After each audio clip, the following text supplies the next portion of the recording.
Após a abolição da escravatura em 1888, os fazendeiros optaram substituir a mão de obra negra por trabalhadores europeus que chegavam ao Brasil.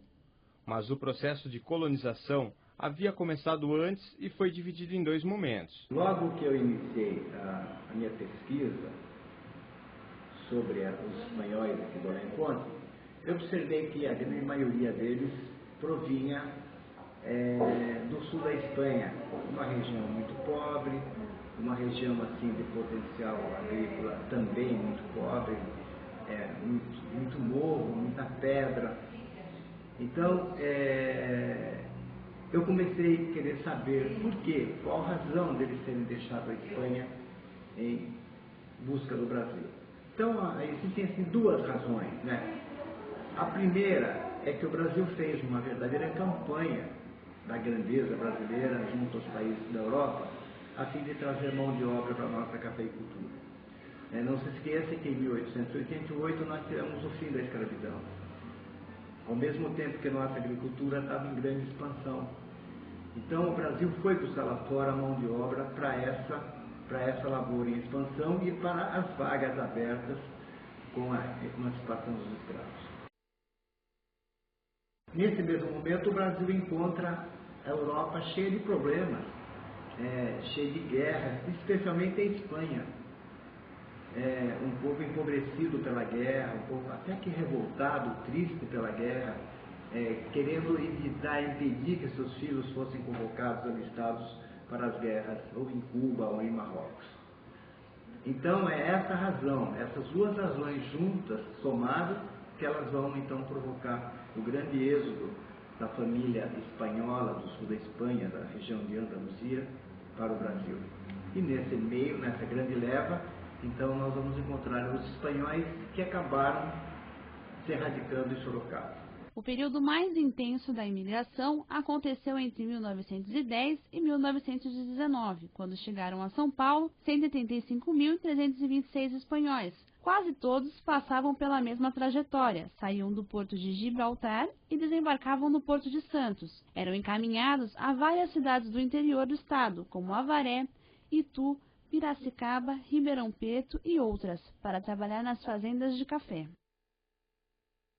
Fazendo uma análise assim, bastante rápida da colocação, da distribuição dos imigrantes na região de Sorocaba, você vê que você encontra núcleos italianos fortes em Laranjal Paulista, em Tietê,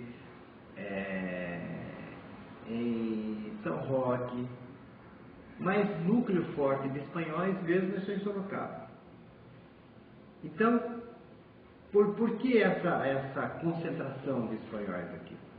Uma das razões mais fortes é que os espanhóis, chegando ao Brasil, eles eram obrigados a cumprir um contrato de pelo menos 4 anos de trabalho agrícola.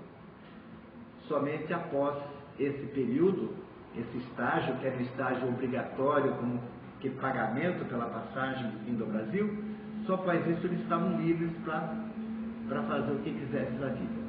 Então eles procuravam, na verdade, a cidade que oferecesse melhores condições de trabalho para eles. Cidade industrial, por exemplo, era na época o maior centro industrial.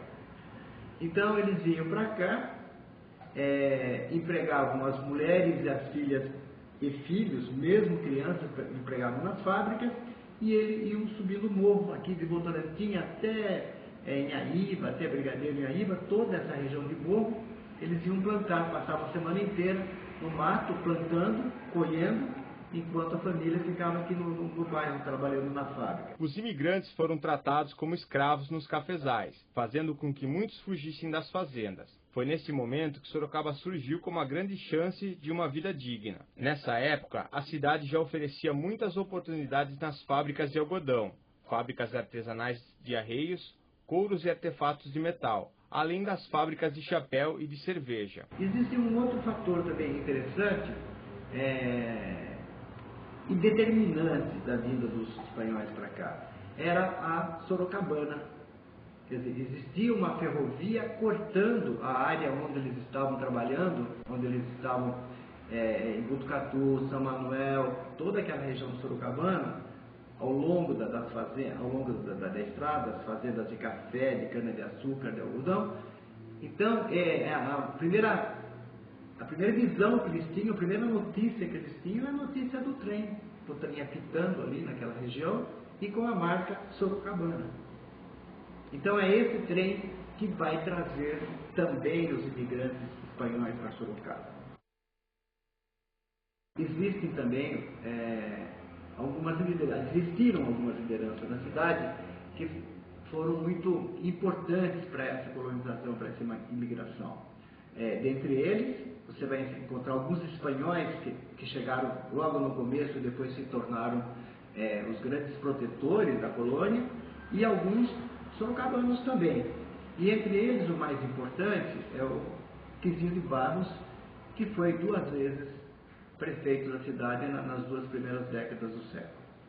Esse homem tinha uma grande fazenda aqui na região, a partir do Campo de São Bento até os morros, depois até a Vila Aro, era tudo a fazenda do Quinzinho de Barros. Na verdade, do sogro dele, Prestes, a família Prestes, Ferreira Prestes. Então, ele foi o primeiro a acolher os espanhóis aqui em suas terras. Acolhia como empregados. Me contava a dona Antônia, uma neta do Papa Antônio, que está na capa do meu livro. Ela me contava que o avô dela, quando chegou ao Brasil, ele ainda encontrou escravos, velhos escravos, ainda na fazenda do Quinzinho de Barros. Então, lá foi o primeiro emprego deles, né? E depois tantos outros que vinham